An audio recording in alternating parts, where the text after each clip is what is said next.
Liam Whitaker viewed the world through the lens of a custodian.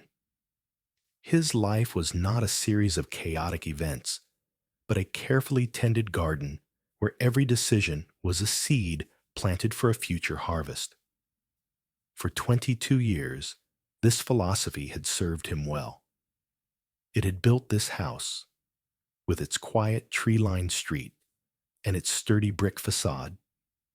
It had funded his two children's educations, sending them off to universities with confidence and without the burden of debt. And it had woven a tapestry of security so seamless that his wife, Sarah, could pursue her passions: pottery, charity auctions, a part-time art history course, without a single thought for the intricate machinery humming silently beneath their feet. That machinery was Liam's domain. His study, a room of dark wood and the faint pleasant scent of old paper, was its control center. Here, spreadsheets unfolded like maps to a promised land, and portfolios were balanced with the delicate precision of a watchmaker. He was not a gambler. He dealt in certainties, or the closest approximation one could find in a volatile world. His life's work was a fortress of low-yield bonds, blue-chip stocks, and diversified index funds, designed not for spectacular gains, but for impregnable stability. It was, he believed, the ultimate expression of love, a promise of safety, made tangible in numbers and projections. The first crack in this fortress appeared not as a tremor, but as a hairline fracture, visible only to his trained eye. It was a Tuesday night in late October. The house was still, the air crisp outside. Sarah was upstairs, likely asleep, a book resting on her chest.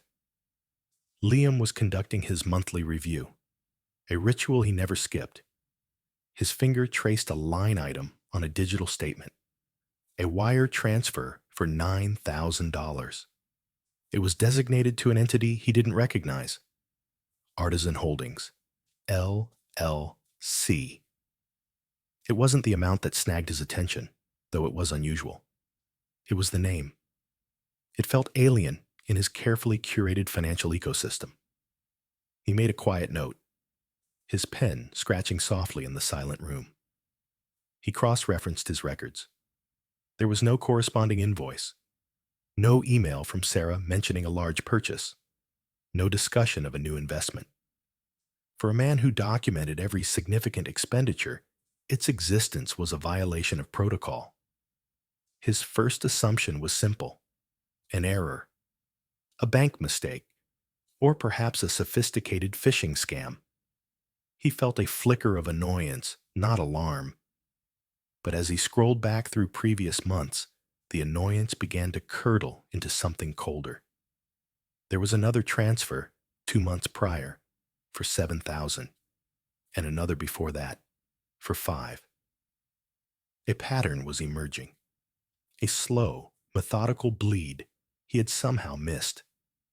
The amounts were just small enough to fly under his immediate radar, like a quiet tributary diverting water from a great river. The initial online search for Artisan Holdings, LLC, yielded a local business registration. It was a boutique furniture workshop, specializing in reclaimed wood and minimalist design. The owner was listed as one Julian Croft. Liam had never heard of him. The workshop's website was slick and modern, filled with photos of expensive, artfully distressed tables and chairs. It also had a section on its investors, celebrating the community members who had helped bring the vision to life. There were no names, only platitudes about shared artistic goals. Liam sat back, the leather of his chair groaning softly. The feeling was no longer annoyance. It was a deep, disquieting unease. This was not a bank error.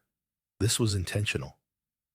He thought of Sarah's recent behavior, the slight distance that had crept into their interactions, the way her phone was now perpetually angled away from him. The vague explanations for her evenings out with friends, evenings that seemed to stretch later and later into the night. He had dismissed it all as a phase, a midlife malaise that would pass. He had chosen not to see. The final piece of the puzzle clicked into place with a sickening finality that stole the air from his lungs. He typed Julian Croft's name into a social media search bar. The profile was public. Liam scrolled through photos of woodworking, sunsets, and nights out in the city. And then he saw her, Sarah, standing beside Julian, her smile wider and more unguarded than any he had seen in years. The photo was from a gallery opening 3 months ago. Her arm was linked through his, her head tilted just so. The caption was innocuous, "Great night with great company." But the betrayal was screaming from the screen. He didn't need to see more. The narrative laid itself bare in his mind, stark and brutal. The affair was the simple, ugly engine of it all. But the money, that was a different kind of wound. That was a desecration. Sarah had not just betrayed their marriage. She had taken a hammer to the very foundation of the life he had so meticulously constructed for them. Every dollar transferred to her lover was a brick pulled from their fortress, a thread deliberately unraveled from his tapestry of security. He closed the laptop, but the image of her smile remained burned onto the back of his eyelids. The silence of the house was now oppressive. Upstairs, his wife slept in the bed they shared, in the home he had built, while actively dismantling it in secret. The pain was sharp and physical, a cold weight in his chest. But beneath the pain, something else was beginning to form. It was not rage, not yet. It was a quiet, chilling clarity. He was an architect of systems, a planner of futures. The system had been compromised. The future had been stolen. He sat there for a long time, staring at a framed photo on his desk. The four of them, years ago, smiling on a beach. He had been the protector of that future. Now, he would become the architect of a new one. A different kind of fortress. One she would never see coming until the gates were already locked. The morning after the discovery was the first test of Liam's new, chilling resolve. He woke at his usual time, 6:15 a.m., the digital clock casting a placid red glow in the dim room. Sarah slept beside him, her breathing slow and even. For a moment, the force of his new knowledge threatened to overwhelm him. Every instinct screamed at him to shake her awake, to confront her with the evidence on his laptop, to watch her face crumble as the lies were exposed.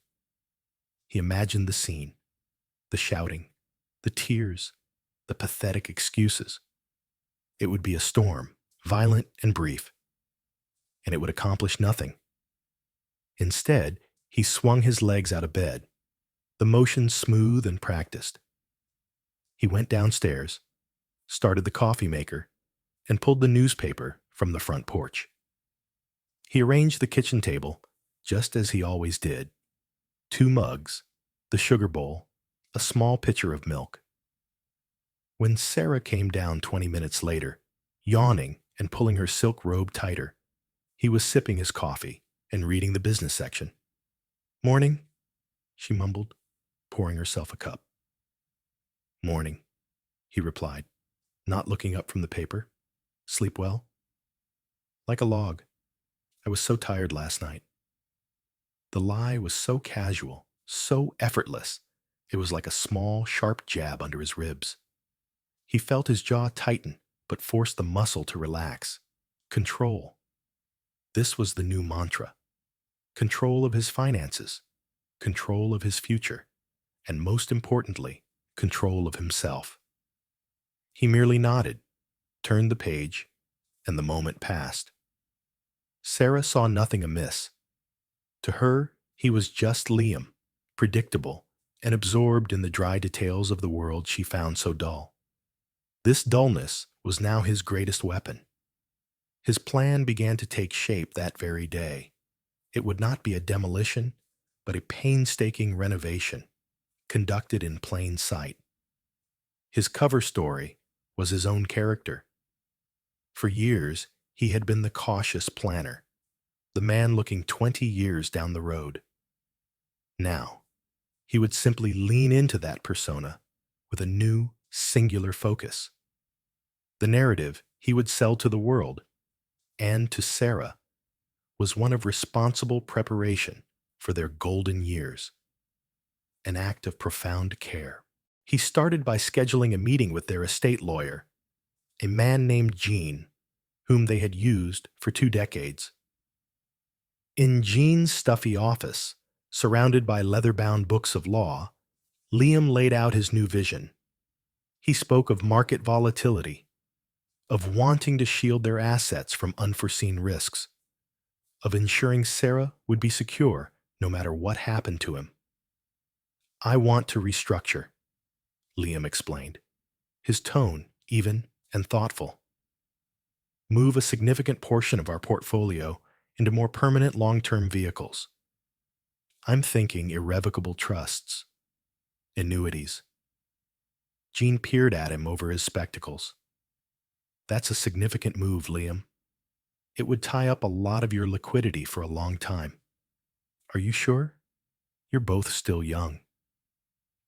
"We're not getting any younger, Gene," Liam said with a humorless smile. "I want to know that the principle, the core of what we've built, is untouchable. For the kids, for Sarah. I want it to be a fortress." The lawyer couldn't have been more pleased. He saw a client being eminently sensible, taking the long view. He praised Liam's prudence and foresight.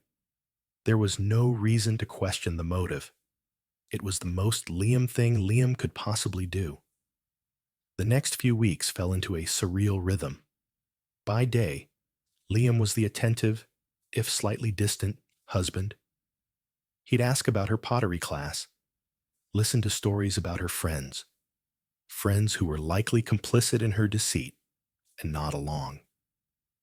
Every placid conversation was a performance, a carefully managed exercise in duplicity that left him feeling hollowed out and exhausted by nightfall.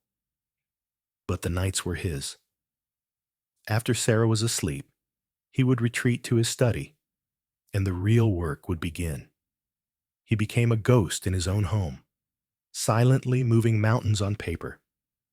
Guided by his lawyer's advice, he began the methodical process of reallocation. He sold off high-performing but liquid stock positions, taking the capital and sinking it into a series of deferred annuities that wouldn't mature for 15, 20, and 25 years. The returns were modest, but the money was locked away, a time capsule of wealth. He established an irrevocable trust for each of their children, seeding them with a generous but legally unassailable amount. The masterstroke, however, was the trust he created for Sarah, the Spousal Lifetime Access Trust. He explained it to her one evening over dinner, framing it as the ultimate romantic gesture. "It's a way to protect your future, honey," he said, watching her face for any sign of suspicion. "It means that a core part of our nest egg is set aside, just for you. It's shielded from taxes, from creditors, from anything. It's yours, forever." She was touched, a little confused by the jargon, but touched. She saw it as arcane financial housekeeping, another example of Liam's obsessive planning. She signed the documents without reading the fine print, her mind likely elsewhere. On Julian, on the next infusion of cash his failing business would need. She had no idea that the trust's terms, drafted by Liam with surgical precision, made him the sole trustee with absolute discretion over distributions. The money was indeed hers, but she could only access it with his permission. A permission he had no intention of ever granting. With each signature, With each transfer, the cage was being built. The liquid, accessible fortune they had shared was slowly hardening, becoming a monument to a future she could look at but never spend. He was giving her exactly what he'd promised, a secure future. He was simply redefining the meaning of security. It was no longer about comfort. It was about containment. 6 months passed. Autumn bled into a cold, stark winter, then thawed into the hesitant blush of spring. On the surface, the Whitaker household remained a bastion of serene domesticity. The facade, so carefully preserved by Liam, held strong. He and Sarah continued their placid dance of routine, a pantomime of a marriage that existed now only on paper and in the shared space of their home. But beneath the calm, the pressure was building. The slow, methodical starvation of the secret cash flow was beginning to have its intended effect. Liam noticed the change in Sarah, not in any grand confession, but in 1,000 tiny tells. There was a new tension in her shoulders, a constant, low-grade anxiety that flickered in her eyes. She started talking about money, a topic she had always been content to ignore. Her comments were veiled, dropped casually into conversation. "A friend of mine is having some financial trouble. It's just so stressful," she'd say, watching his face for a reaction. Or, "Did you see how much the property taxes went up? It feels like everything is getting so expensive." Liam would simply nod, offering placid agreement. "It's a good thing we're secure," he would reply, the word secure now carrying a private iron weight. He was a doctor, watching a patient exhibit the exact symptoms he had predicted. The first real test of his financial fortress came on a Thursday afternoon. Liam was in the garden, pruning rose bushes, when Sarah came out, her phone clutched in her hand. Her face was pale. There was a forced casualness to her tone that immediately put him on high alert. "Liam, I have a quick question," she began. "It's a bit embarrassing. I was trying to transfer the pledge for the museum's annual fundraiser, and my transfer was declined. It said insufficient funds, which is ridiculous. I was just wondering if our main checking account is running low. Maybe I should use the money market account instead." Liam took off his gardening gloves, dusting the soil from his hands with deliberate slowness. He looked at her, his expression one of mild paternal concern. "Declined? How much were you trying to send?" 50,000, she said, the number hanging in the air between them. It was an audacious sum, far more than any fundraiser pledge she had ever made. He knew instantly the money wasn't for a museum. It was for Julian. This was a bailout attempt. "Ah," Liam said, nodding as if in understanding. "Well, that explains it. There isn't 50,000 in that account.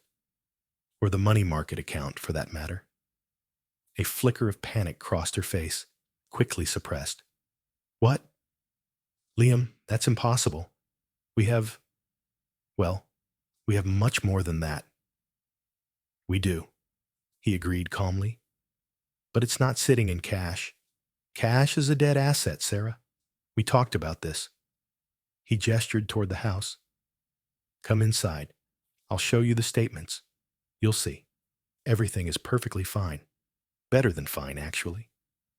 In his study, the room where he had first uncovered her betrayal, he laid out his masterpiece. He pulled up the new portfolio summary on his large monitor. It was a dense landscape of trust funds, annuity contracts, and long-term bond certificates. He walked her through it, his voice the steady, reassuring drone of an expert. "You see? Here's the spousal trust we set up for you. Incredibly secure," he said, pointing to a 7-figure number. "And here are the children's trusts. And this chunk here, that's all in deferred annuities. The performance has been steady, exactly as projected. Our net worth hasn't gone down at all. In fact, it's slightly up. Sarah stared at the screen, her brow furrowed in confusion. It was a foreign language to her. She saw large numbers, but they were abstract, locked behind impenetrable walls of financial jargon. "I don't understand," she said, her voice small. "If the money is there, why can't I access it?" "Because it's not meant to be accessed," Liam explained gently, as if to a child. "It's for the future, for our retirement. It's been invested. That's the whole point of the restructuring we did. We took our vulnerable, liquid cash and turned it into a rock-solid, long-term foundation. It was the most responsible move we could make. You signed the paperwork, remember?" She stared at him, trapped. The logic was sound. His reasoning was flawless. It was a narrative of prudence and care. A story she couldn't argue against without revealing her true, desperate motives. To challenge him would be to admit she wanted to liquidate their future for a reckless, immediate need. She couldn't tell him she needed to give $50,000 to her lover. So she was forced to nod, to accept his wisdom. "Right," she said, the word barely a whisper. "I remember. It's very thorough, Liam." "It is," he said, closing the files. "You don't have to worry about a thing." She left his study that day a different woman. The vague anxiety had been replaced by a sharp, clear panic. The safety net she had always taken for granted, the vast pool of resources she had treated as her personal slush fund, was gone. She was living in a beautiful, comfortable house, wearing expensive clothes and driving a luxury car, but she was, for all intents and purposes, penniless. Liam could feel the shock waves of that conversation reverberate through the following weeks. He would hear her on the phone in the other room, her voice a low, frantic whisper. He caught snippets of conversations that painted a clear picture of Julian's unraveling business and mounting desperation. One evening, he stood in the upstairs hallway as she spoke in the bedroom, her voice thin with strain. "I told you. I'm trying," she hissed into the phone. "There's nothing I can do. He locked it all up. For our retirement, he said. It's all locked up." Liam turned and walked silently back down the stairs. The words echoed in his mind, a perfect summary of his 6-month project. The cage had been rattled, and the bars had held. The architect felt a grim, quiet satisfaction. The system was working exactly as designed. The failure of the $50,000 transfer marked the beginning of the end. The quiet hum of anxiety that had been buzzing under the surface of their lives now escalated into a discordant shriek, audible only to Liam, who listened with the dispassionate focus of a seismologist measuring a coming earthquake. Sarah's world, once cushioned by a false sense of financial omnipotence, was now governed by the hard, unyielding reality of the fortress Liam had built. Her desperation took on new, frantic forms. She made another attempt to breach the walls, this time through a different avenue. Liam, checking their joint credit card statement online, a task he performed with the same diligence as all his other financial oversight, noticed a series of rejected cash advance attempts. Small amounts, then larger ones, each one denied. He then found a hard inquiry on their credit report from a private lender. She was trying to get a loan. She was leveraging their good name, their shared history of fiscal responsibility, to try and pry open the vault. He imagined the scene in the loan office, Sarah, poised and confident, presenting their net worth as collateral. And the loan officer, After a careful review, delivering the polite, professional verdict. I'm sorry, Mrs. Whitaker, but these assets are not liquid. They are held in irrevocable trusts and long-term annuities. They signify wealth, certainly, but they cannot be leveraged. They are, for all practical purposes, untouchable. Each rejection was another brick he had laid, another bar he had welded into place, proving its strength. The pressure inevitably fractured her relationship with Julian. Liam became a student of its decay, observing the fallout from a clinical distance. The hushed, conspiratorial phone calls in the bedroom were replaced by sharp, ugly arguments that bled through the closed door. Liam would be in his study, reading, and would hear the muffled cadence of her fury, the high-pitched pleading. He couldn't make out the words, but he didn't need to. He could read the story in her face the next morning at the breakfast table. The puffy eyes, the splotchy redness of her skin, the bitter set of her mouth. Julian, the charismatic visionary, was likely revealing himself to be just another man crushed by debt, his charm corroding under the acid of financial failure. The love affair, born of excitement and secrecy and funded by Liam's life's work, could not survive on its own merits. It was an exotic plant that required constant, expensive watering, and Sarah had just been informed the well was dry. One Tuesday evening, the final break occurred. Sarah came home late. She walked past Liam in the living room without a word and went straight upstairs. He heard her moving about, the sound of drawers opening and closing with sharp, definitive thuds. An hour later, she came back down. She was holding a small, expensive-looking wooden box, a humidor. Julian's profile picture on social media had shown him with a cigar. Liam had filed that detail away, as he did with all data. She walked to the kitchen, dumped the box and its contents into the trash bin with a clatter, and then returned to the living room. She sat in the armchair opposite him, the silence stretching between them, thick and heavy. He saw that the affair was over. It had been starved to death. He felt no triumph, no surge of victory. He felt only the grim satisfaction of a completed calculation. The equation had resolved exactly as he knew it would. In the weeks that followed, a new dynamic settled over the house. The frantic energy left Sarah, replaced by a hollow, brittle quiet. The source of her anxiety was gone, but so was the source of her passion. She was adrift. She was also, for the first time, truly present. And she began to watch him. Her gaze would linger on him when she thought he wasn't looking.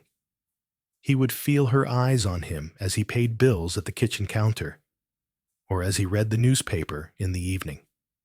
The look was no longer one of distracted affection or benign neglect.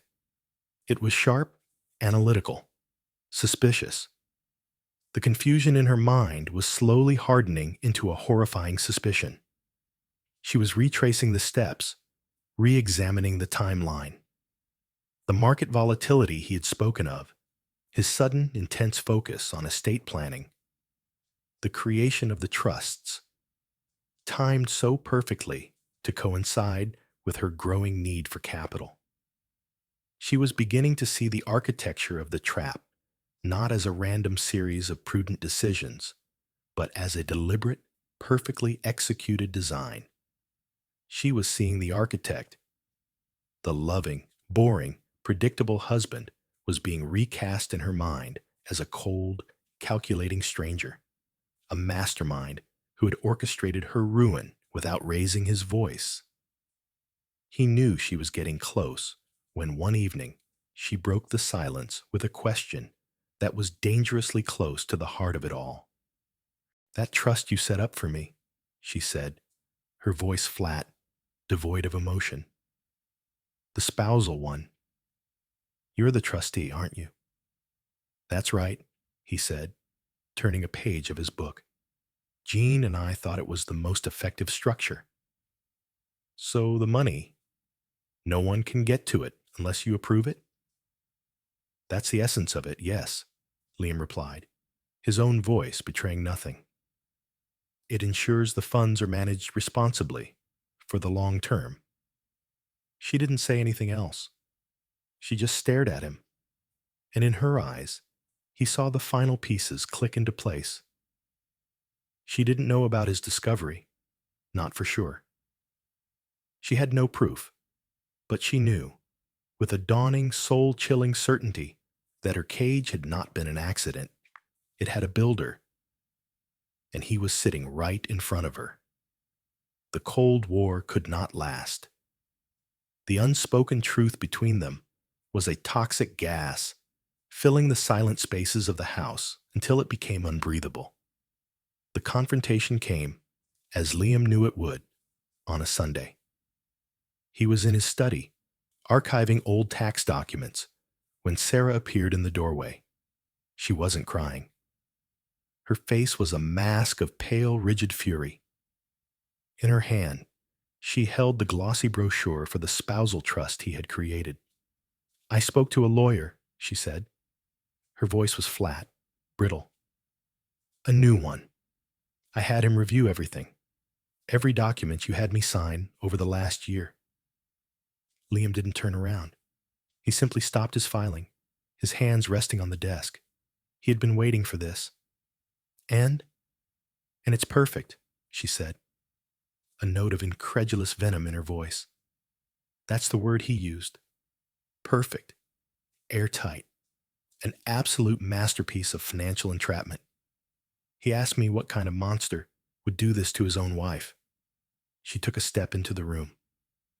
So I'm asking you, Liam, what kind of monster are you?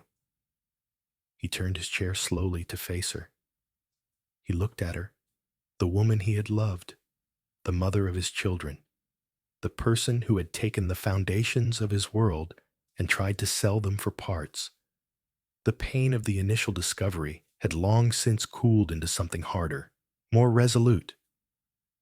The kind of monster who finds out his life's work is being siphoned away to fund the failing business of another man, he said. His voice was quiet, devoid of anger, a simple statement of fact. The kind who discovers that the sanctuary he built is being actively betrayed from within. I am the kind of monster who, upon discovering a critical vulnerability in a system, works tirelessly to patch it. The color drained from her face.